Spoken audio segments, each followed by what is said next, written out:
Matt Ellison. Matt, how are you? I'm very well, thanks. Yeah, Good. Everything good? Busy, busy? very busy at the moment. Yes, which is great. So yeah, how about you? Yeah, doing good, doing good. Listen, kind of the speaking world is an interesting place at the moment. It's like Yeah. we've all got lots of questions. Yes. So let me start. Like we've worked together, I think, for around 5 years now, and you've been speaking at loads of different places and having conversations. I'm really intrigued, kind of, as one of our first trans speakers who are talking about this. How has your speech developed, and how has your communication with people? Where's the conversation gone? Yeah, that's a really interesting question actually, because what I find interesting is when I first started doing this, I knew I had a story and I knew that people would be interested in it and that it could do a lot of good, but I didn't actually realize how powerful it could be until I got out there and started delivering it. Because then the reaction I got from people, it every time I do a talk, I learn something myself and about the journey and how it helps people. And it's that has honed what I develop, what it's now enabled me to develop what I deliver.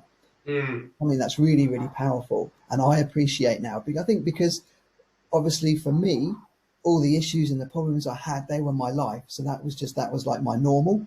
Mm. So to me, it was just normal. And then as I've delivered that content to people, I realize how they go, wow, I didn't realize this, I didn't realize that. And it helps them to understand, it gives them an insight into our lives and how difficult it can be, but how absolutely incredible it can be when we can be ourselves, Mm. which then makes people, when they understand it, they actually go, wow, how can I help? How can I be a better ally? What can I do?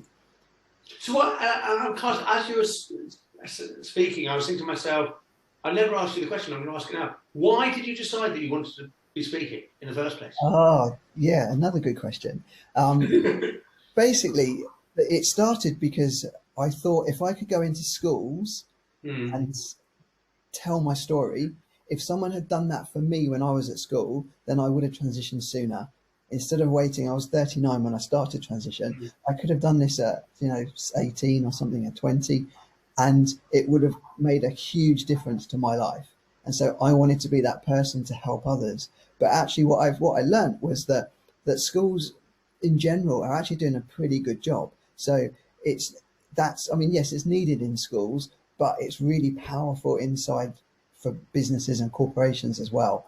And it was just needed. And I love speaking to people. I'm actually a really shy person, but the idea, even when I was at school, of the teacher saying, stand up and speak to the class, got me Yeah. excited. I love the idea of it.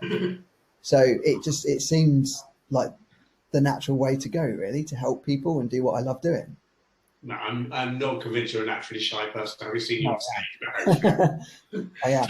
So tell me this: for businesses, you mentioned businesses and the fact that you kind of is like actually they need to be spoken to. They're doing okay. Where are businesses and people within business on their journey for this? Where are they? Yeah, I mean, as we know, like, things are always evolving and always changing. And what I found interesting was years ago, I put these barriers up when I was 5. I explained that in my talk, something that happened. But all it did was put a brick wall around me that I couldn't see over. So I couldn't see that the world was changing. Mm. So actually, even in the 5 or so years I've been speaking, you can just see that businesses are now realizing how important it is to include people, and not just how it helps people like myself. And this goes, my story doesn't just cover transgender stuff. It covers any minority group, but it's so important to include them and how it helps them as well. Because, by the time they've seen my story and seen, how rubbish life can be when you can't be yourself. And then I've had people say, wow, this, your face lights up as you go through and become Matt, which is incredible. And so what they see is that actually, if I was going to go and work for them or someone like myself, they'd much rather have me as Matt than me before, because I'm going to jump out of bed. I'm going to want to go to work. And so it's going to be better for them because I'm going to be a better employee, but it Yeah. also, it helps the team around me as well. So everything's just going to function better. And I think, I say, over the years, what I've seen is that companies are learning how important that is. If the content of your speech originally was around your story and a very personal thing, Have you taken that beyond that now? And is it very much about kind of the lessons you've learned about what you're trying to give society to businesses?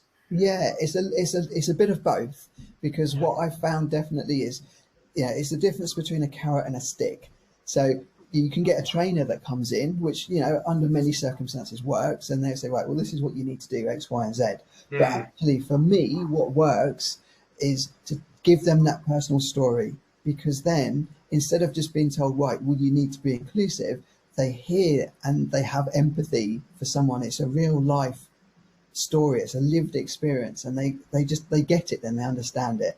So yes, I've learned lots and I've honed stuff as I've gone along on what works, but it still always comes down to stories, either about me or people that I know that have gone along similar journeys. So my last question on that, in terms of kind of you're speaking to your audience, and there is that one person in the audience who is connecting to you kind of on a personal level. What do you say to them as they're sitting there and they're surrounded by kind of the business and they're scared or anything like that? What's the one thing they should be taking away from listening to you? Well, I think just the main thing is how important it is to be yourself. So you have to be yourself, and then, but it's not just for that one person that needs to be themselves, because the biggest thing that I think my story explains is that actually being the minority, so in my case being transgender, but it can go for any minority, isn't the issue. So, the way I explain the story with various, let's say, personal things that come up, is that actually it's the people around us that prevent us from being ourselves. And that's what needs to change. So, that's the message I'm giving to the companies that book, is how important it is for them to know about this stuff and be inclusive, because that basically allows people like myself to be myself and be more productive and be a better team member and make the whole team stronger. Matt, on that note, as always, it's been a pleasure speaking to you. And Thank you. have a lovely rest of the day. Cheers. Thank you. Thank you.